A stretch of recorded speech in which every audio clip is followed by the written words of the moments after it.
Les harceleurs ont renversé une fille en fauteuil roulant. 30 minutes plus tard, une fille noire les a vaincus devant toute l'école.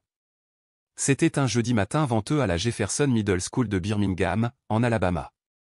Le soleil se levait, fixe et brillant, projetant de longues ombres sur l'asphalte usé du parking, où les bus scolaires s'arrêtaient en gémissant. Les élèves sortirent dans une ruée familière, bourdonnant de conversations, serrant leur téléphone, leur sac à dos en bandoulière, et cherchant leurs amis du regard. C'était le chaos habituel de la première sonnerie. Mais pour Trinity 13 ans, la journée ne commença pas par des bavardages ou de la confiance.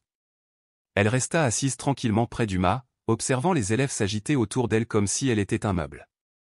Trinity était petite pour son âge, douce et habituée à être négligée jusqu'à ce qu'elle ne le soit plus.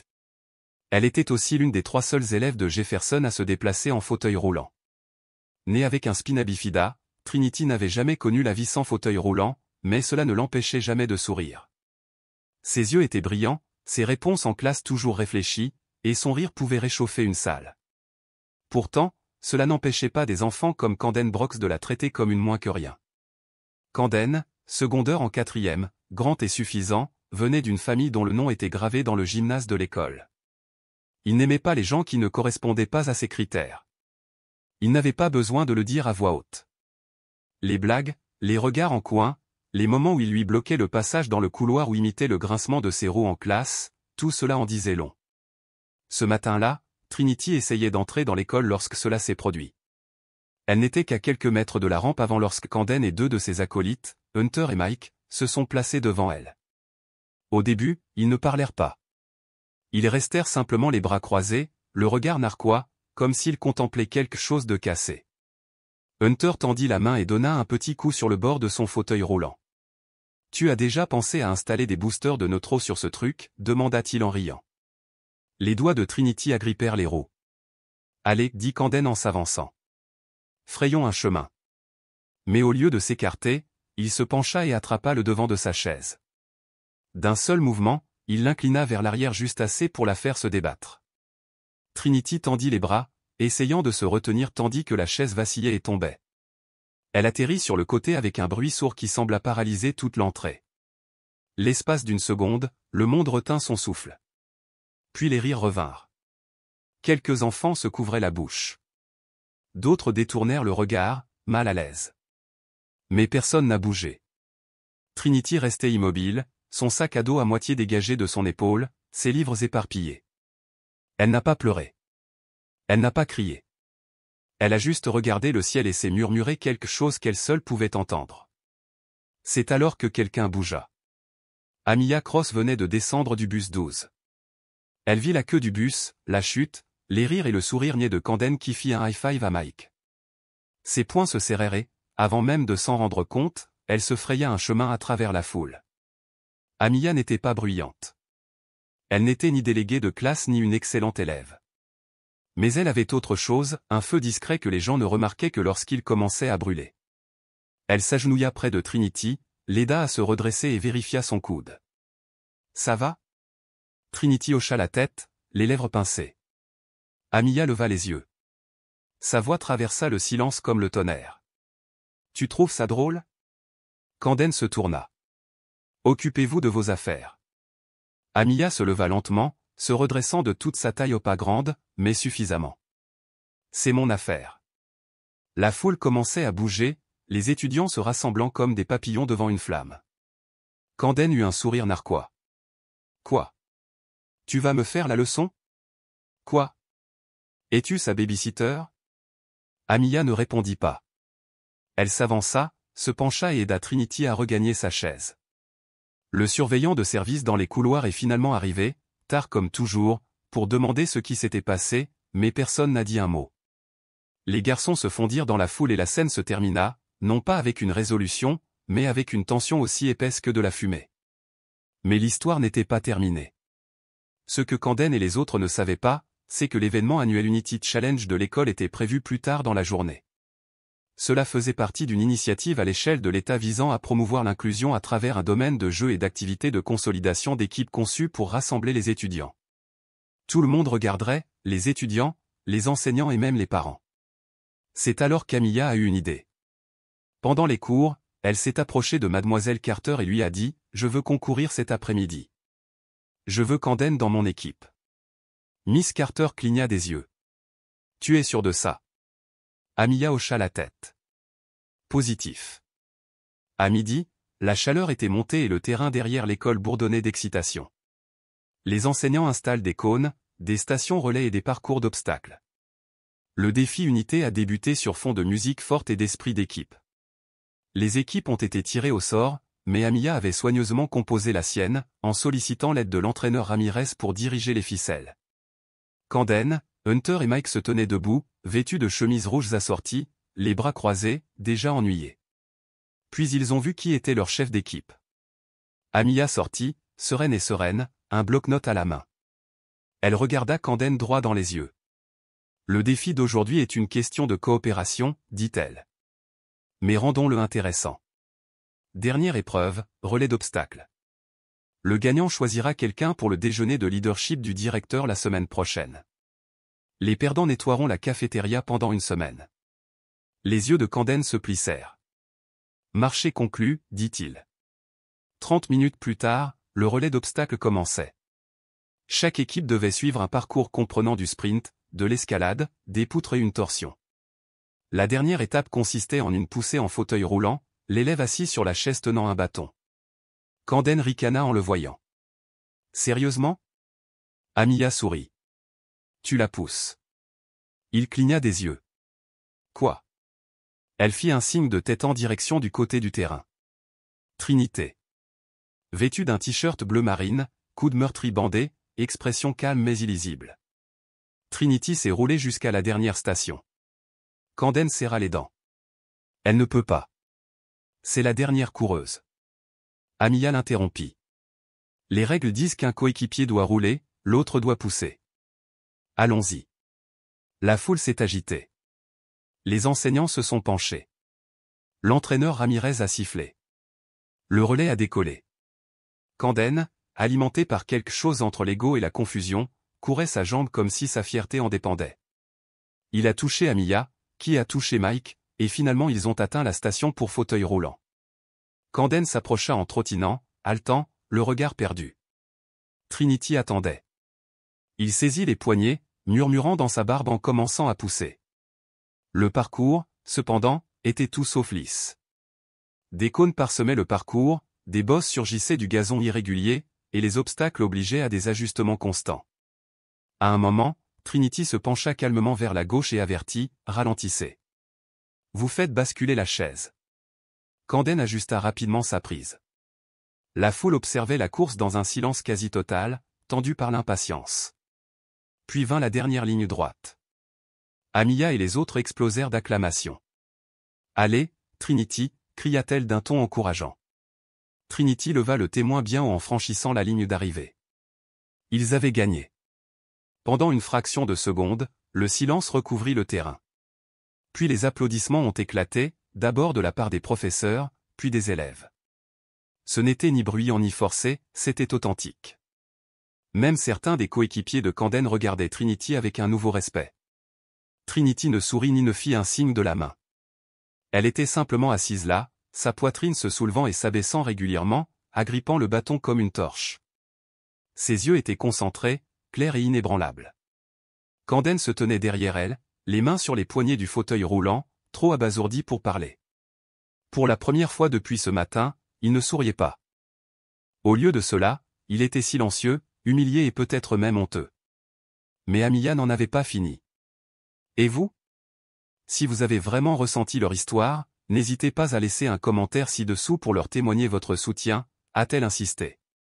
Plus tard dans l'après-midi, de retour dans le couloir où Trinity s'était effondrée, Amiya convoqua une réunion avec Madame Carter et le proviseur Gaines. Elle ne cherchait pas à faire suspendre Camden, cela aurait été facile et inutile. Ce qu'elle voulait était bien plus difficile, un véritable changement. Les gens ont vu ce qui s'est passé, a déclaré Amiya, debout dans son bureau. Ils ont vu une fille se faire renverser, et personne n'a rien fait. Personne n'a parlé. C'est ce qui doit être réparé. Le directeur Gaines, un homme trapu et grisonnant qui travaillait à Jefferson depuis près de 20 ans, se pencha en avant et écouta attentivement. « Que proposez-vous, Madame Cross ?» Amiya expira lentement. Accordez-nous 10 minutes à l'assemblée de demain. Laissons Trinity et moi parler. Montrons-leur ce que signifie défendre les intérêts d'autrui. Le lendemain matin, l'école s'est rendue au gymnase pour l'assemblée mensuelle Sharakte-Kunt. La routine habituelle s'est déroulée, annonce, élève du mois, discours d'un professeur. La plupart des enfants y prêtaient à peine attention. Puis le principal Gen a pris le micro et s'est raclé la gorge. Avant de conclure, 2 étudiants ont quelque chose qu'ils aimeraient partager. Un murmure parcourut les gradins. Amiya et Trinity entrèrent ensemble sur le terrain. Un silence s'abattit sur la foule. Trinity gara son fauteuil roulant près du centre du cours, tandis qu'Amiya se tenait à ses côtés, micro à la main. La plupart d'entre vous ont vu ce qui s'est passé hier, commença Amiya d'une voix ferme. Certains d'entre vous ont ri. Certains ont détourné le regard. Et certains d'entre vous s'en fichaient. Mais voilà, Trinity n'est pas tombée parce qu'elle était en fauteuil roulant. Elle est tombée parce que quelqu'un pensait que c'était normal de la faire se sentir petite. La pièce était complètement silencieuse. Même les professeurs semblaient tendus, incertains de la direction que cela allait prendre. On parle beaucoup d'inclusion ici, poursuit Amiya. On accroche des affiches sur la gentillesse, mais ça ne sert à rien si on ne peut pas s'exprimer quand ça compte. Elle jeta un coup d'œil à Trinity, qui prit ensuite le micro. Je m'appelle Trinity, dit-elle doucement, ces mots se répercutant clairement sur les gradins. J'ai été assis toute ma vie sur une chaise et la plupart du temps, je n'y pense pas. Mais hier, cela m'a rappelé ce que certaines personnes voient encore lorsqu'elles me regardent, une faiblesse, une cible, de quoi rire. Sa voix se brisa légèrement, mais elle continua. Mais voici ce qu'ils n'ont pas vu. Ils n'ont pas vu les kilomètres que j'ai parcourus grâce à la physiothérapie. Ils n'ont pas vu ma mère, qui a 2 emplois pour payer mes appareils orthodontiques et mes réparations.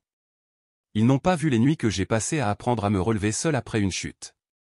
Elle fit une pause, son regard balayant les gradins. Ce qu'ils ont vu, c'est une fille sur une chaise. Mais ce que je veux que vous voyez maintenant, c'est une fille qui s'est relevée. Le silence qui suivit n'était pas gênant, c'était chargé d'émotion. Quelques enfants se sont déplacés sur leur siège. 1 ou 2 applaudissaient doucement. Puis d'autres se sont joints à eux jusqu'à ce que presque tout le gymnase applaudisse non par pitié, mais par respect. Après l'assemblée, Kanden se retrouva seul dans le couloir.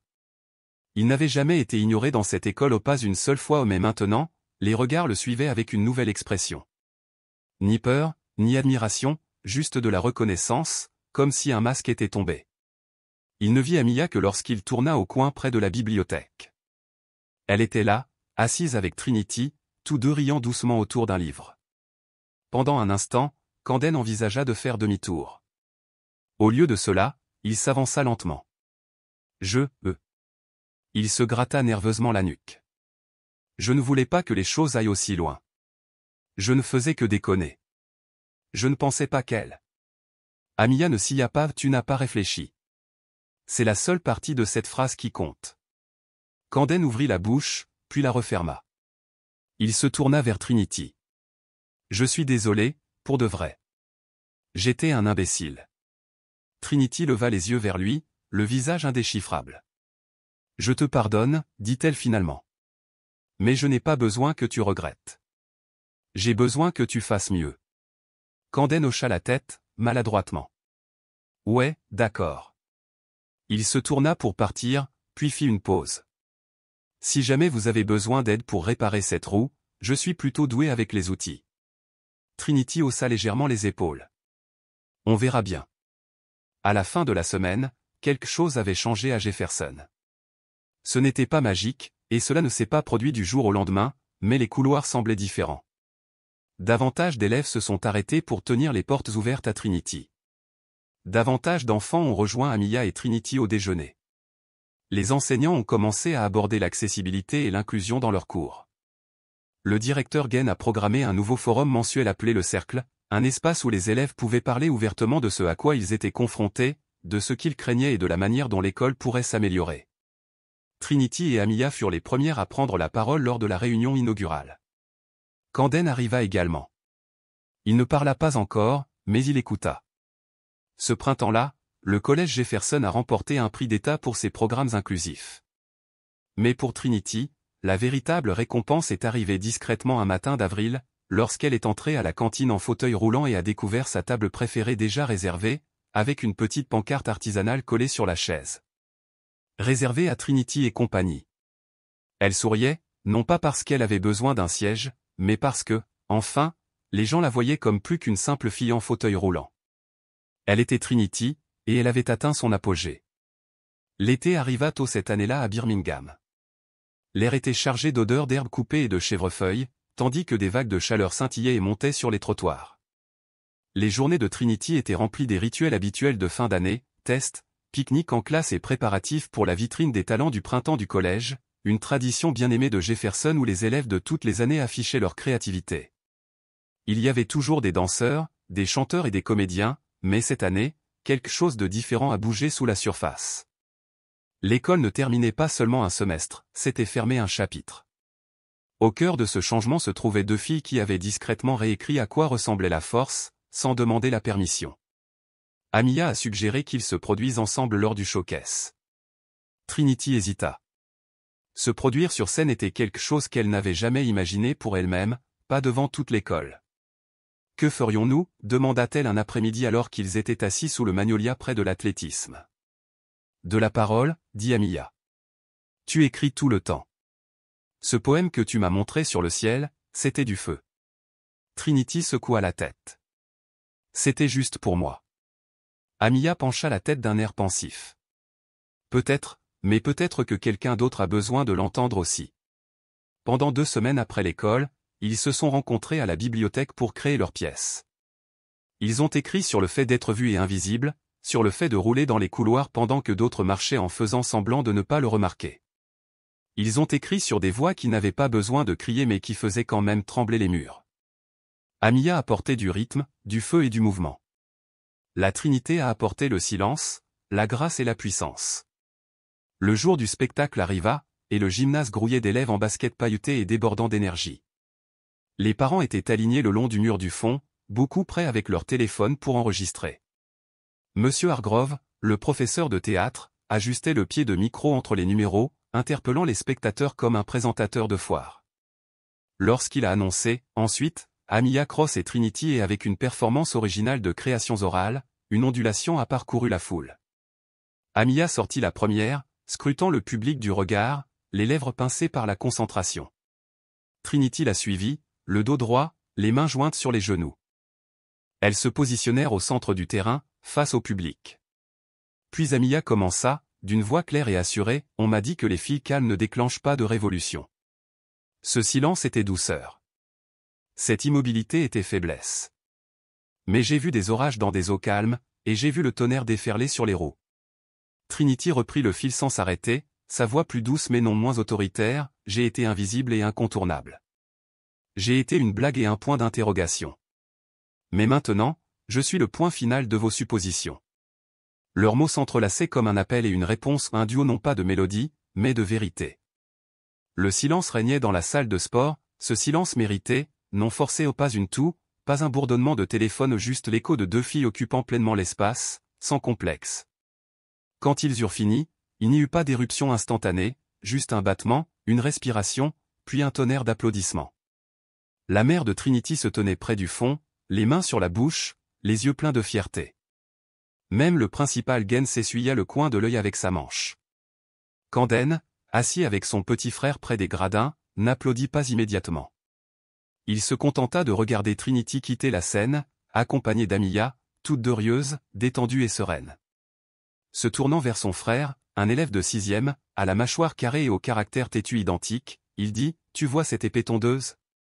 Le garçon massue hocha la tête. C'était cool. Camden hocha légèrement la tête. Ouais, ça l'était.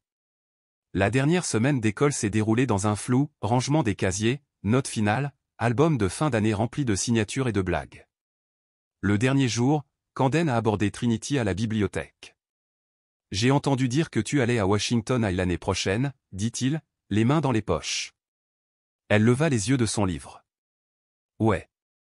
Les programmes d'éducation spécialisés sont meilleurs là-bas. » Il hocha la tête. « Tu vas tout déchirer. » Elle n'a pas dit merci, elle a juste souri et c'était suffisant. Amiya resterait à Jefferson pour la 8e année. Même s'ils ne se voyaient pas tous les jours, leur lien était gravé dans le marbre. Ils ont conclu un pacte, se présenter tous les dimanches, continuer à écrire, continuer à insister et ne jamais laisser le silence s'installer là où appartenait la vérité. Au cours de l'été, Trinity et sa mère ont fait un road trip jusqu'à Selma, traversant à pied et en roulant le pont Edmund Petty, le même pont sur lequel d'autres avant elles avaient marché.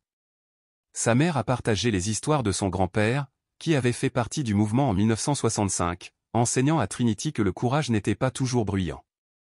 Parfois, c'était une fille tranquille en fauteuil roulant qui se présentait jour après jour, refusant de rétrécir.